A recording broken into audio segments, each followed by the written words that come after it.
Saint of the day of October 28 is Saints Simon and Jude. The Church commemorates the holy apostles Jude Thaddeus and Simon the Zealot, also known as the Canaanite, on the same day.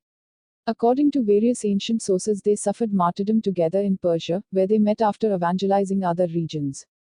The Church commemorates the holy apostles Jude Thaddeus and Simon the Zealot, also known as the Canaanite, on the same day. According to various ancient sources, they suffered martyrdom together in Persia, where they met after evangelizing other regions. Thaddeus and Simon managed to convert many Persians before an anti-Christian uproar led them to a temple of pagan idols.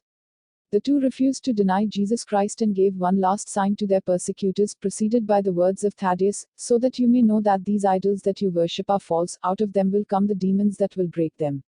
So it happened. And the apostles were slaughtered by the crowd, stirred up by the pagan ministers.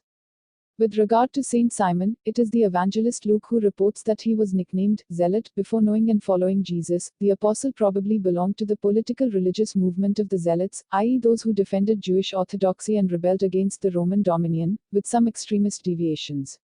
Although he is perhaps the least known apostle, there are many works of art in which he is depicted, often with a sword to recall the circumstances of his martyrdom.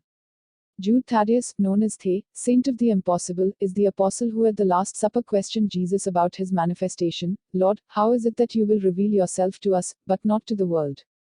John 14:22, and heard him answer, "If a man loves me, he will keep my word. My Father will love him, and we will come to him, and make our home with him.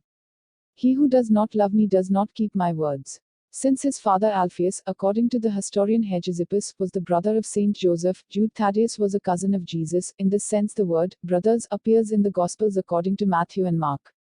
Cf. MT 13, 53-57, MK 6, 1-3. This term, used by people amazed at the miracles performed by Jesus, is due to the lack of words in Hebrew to indicate the different degrees of kinship. Even though only Gospels written in Greek have come down to us, the original linguistic context and the fact that the word is within a direct discourse must be considered. The canon of the New Testament includes the letter of Jude, written by Thaddeus, who presents himself as the servant of Jesus Christ and brother of James, referring to the apostle whom the synoptics call James, son of Alphaeus, also known as the Lesser. The letter only comprises 25 verses, but is rich in meaning. Thaddeus exhorts us to defend the authentic faith, which was transmitted to the saints once and for all, warning against false teachers who insult everything they ignore, and justify immorality, especially in the sexual field. The apostle recalls the punishment of Sodom and Gomorrah for abandoning themselves to vices against nature, and warns those who defile their bodies, despise the Lord, and insult the angels. In the end, he reminds the faithful of the reality of the eschatological battle and their duty: be merciful to those who are undecided and save them by pulling them out of the fire.